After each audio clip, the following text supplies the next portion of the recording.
Hello, everyone. My name is Ali Kasim. My research is looking at victims' rape and factors that lead to the victims being blamed in the case of sexual assault.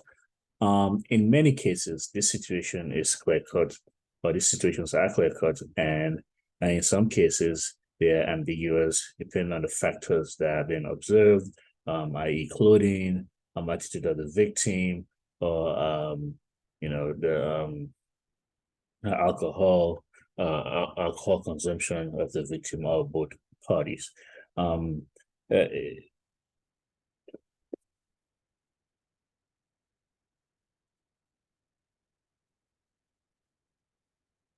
so there are many researches revolving around this victim blame in a rape case and in a rape scenario. The researches you've seen on your screen are the ones that talked about what inclusions are involved and what were found, and also the ones that talked about the gender of the participant and the relationship of those who were involved. So my current study, we are looking at three things. The novel one in this particular studies is perspective. In perspective, we are trying to figure out if when the participant reads the perspective of the perpetrator, if he will have more sympathy or for the perpetrator and assign more blame to the victim, or if he reads the victim's perspective, if you have sympathy for the victim and assign more blame to the perpetrator. And then, of course, we're trying to see if clothing also has an effect and if gender has an effect, has any statistical significant effect in this process. And here are the perspectives of the people that are involved. You have Jane on one hand, and you have John on the other hand. So an example of what Jane's perspective is, everything is identical except for their perspective. An example of what Jane's perspective is John was persistent, and due to that persistency, she froze, and she had a conflict of thought. She had a conflicting thought because she really likes John, but she didn't want to have sex.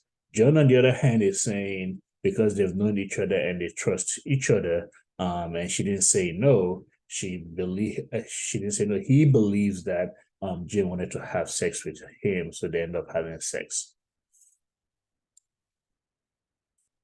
And here is a picture of them meeting at a bar and having a drink at the bar. Clearly, there is a relationship here. There's some type of acquaintance here, which in this case, we're trying to see if the participants are going to assign any blame to the victim because there's an acquaintance.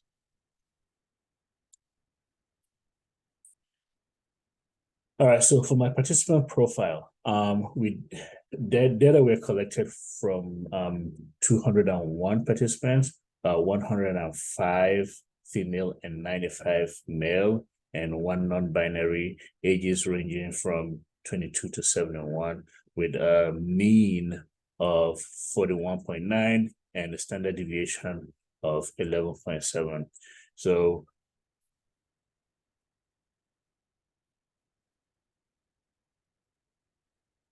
So participants were the three-way ANOVA was ran through. I'm sorry. The questions were designed in portraits and given to participants to answer. It was about 20 questions that were given to participants to answer to based on what they've seen and what they've read.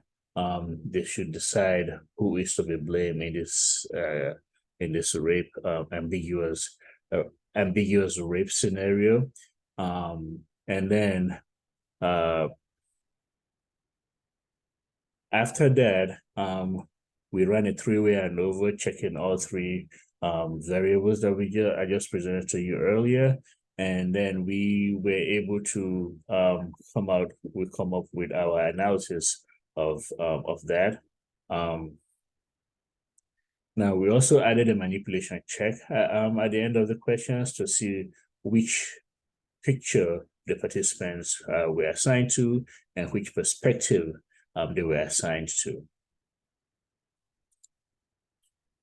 Now, for our results, participant gender did not yield any statistical significant effect at all. So is clothing. So for both gender and clothing, both of these variables did not yield any statistical significant result. And however, victim blaming based on the perspective, which is our novel idea, which is one of our major things on this research, did yield a statistical significant effect with an F ratio of 5.08 and a p-value of 0.025. So we found that people were more likely to blame the victim if they read the scenario from the perpetrator's perspective than the victim's perspective. In conclusion,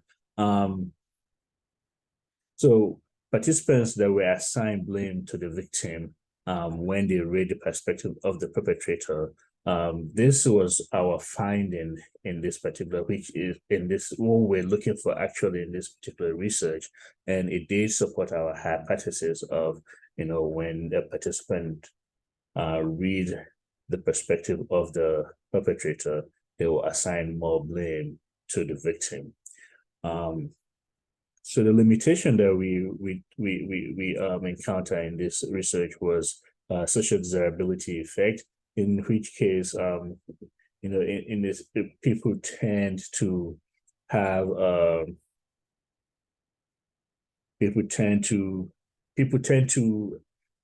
answer questions. People tend to answer the question based on what they feel like other people want to hear. And in this case, we believe the Me Too movement has something to do with it. Since the initiation of the Me Too movement, perspective has definitely changed. People are more aware now, they are more educated. So we believe that this would have been as a result of it.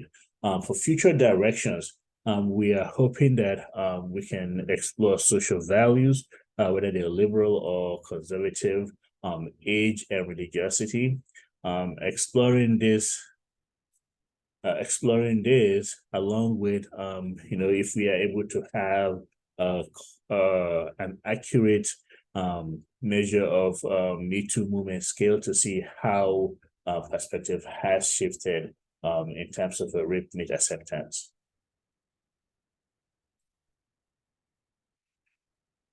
And that is all I have for you. I definitely appreciate you giving me the time and listening to my presentation. Once this video is over, I'll be around for any questions.